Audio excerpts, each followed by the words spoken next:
What up, YouTube? Webhead Mike here, and boy, was I right. Remember when I said about having constant vigilance in the wake of this OGL 1.1 leak? Now we have another one showing that Wizards of the Coast wants to have your D&D Beyond be charged at a maximum tier of like $30 a month, and maybe like a $10 a month for the next rung down. I can't imagine what service is worth $30 a month. Now, granted, if it's like a creator you like, go right on ahead. I'm not going to tell you how to spend your money. I just can't see how it's a worthwhile investment. I mean, what is it doing? Tracking your characters? You can do that yourself with a pen and paper. Is it giving you notes, help, whatever? However, I suspect it's going to be something more aligned with an artificial intelligence DM. That's right, because 5e has a DM shortage crisis. So how can they fix that? By making an AI DM that will just almost make this like an MMO when you're playing online. It's great, right? Oh my goodness. You know, I remember playing World of Warcraft a lot in the early years in college, and then I had to stop because it was just too addictive. Okay, now imagine that probably magnified by 5 or 10-fold. I don't imagine it's going to be a healthy outcome. On top of that, an artificial intelligence running a role-playing game, that's soulless. I'm sorry, but like Professor Dungeon Master put it best when he said, a lot of this coming together at the table is an emotional, if not spiritual experience.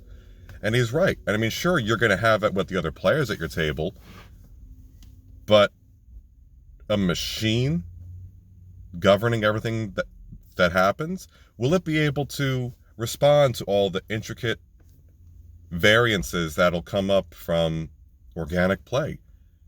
I don't know. I know I can. I know other people can. Maybe not the best, but there's at least something of a human element that can respond to something unique that is being input, not just a simple binary. Because after all, that was one of my critiques of video games compared to role-playing games. In a video game, you have to spend time investing in different decision paths and choices and dialogue options, so then you're locked into those. But if you're at a role-playing game, you're able to just say it or do whatever you want, and the DM can then interpret what's going to happen, or in my case, the director.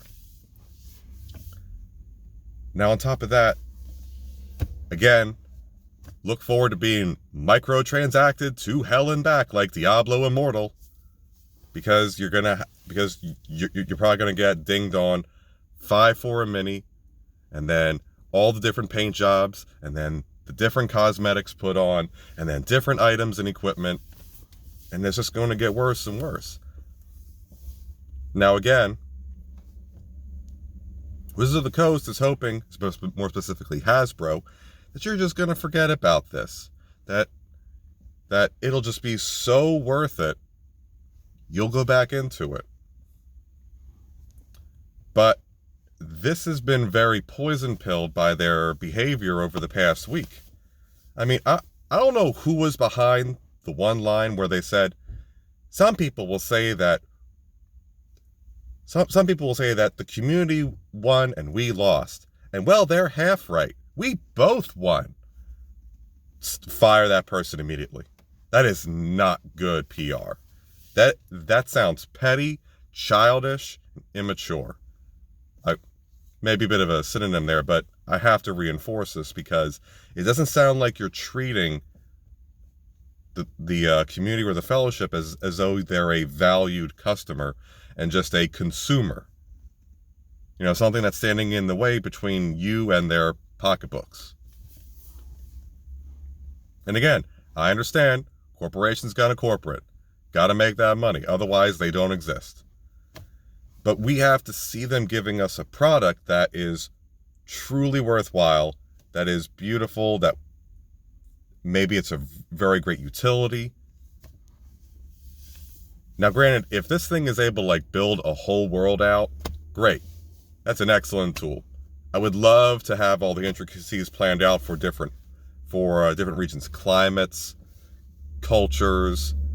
Because, like, if you're up in an Arctic region, you're not going to have running water. So how are you going to do everything else? Because it's just going to everything's going to freeze too damn quick for pipes to be worth anything. However, there's that one clause that might still be in there whenever a new OGL comes out, that Wizards of the Coast can take anything you publish on their little platform and make it their own and not give you any royalties or recognition. Always be on the alert for that, because that is ridiculous. A man is worth the sweat of his brow. If you put the effort into making something that they didn't have a niche for and people want it, oh sure, they should take your thing, give you credit, and put that out there if they want to. But of course, Hasbro is interested in getting all of the money at the table. Not some, not a lot, not most, all. And yeah, you're not going to get that. Again, because people can see through this and lose trust, and that is a hard thing to win back. Got a lot of admiration. Another thing that's of concern, the morality clause about hateful or bigoted content. That is so nebulous.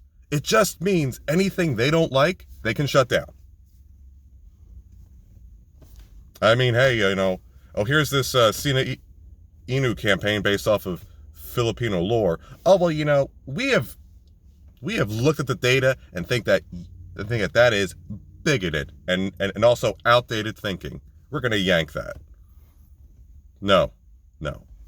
This is Operation Human Shield when it comes to all this woke culture stuff. They are using it as a scapegoat to get past anything they want or don't like and then just shut it down.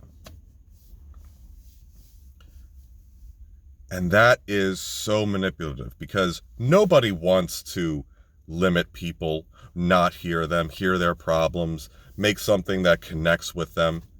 Everybody wants to do that because, again, we're social creatures. We like working together. We like having fellowship or community.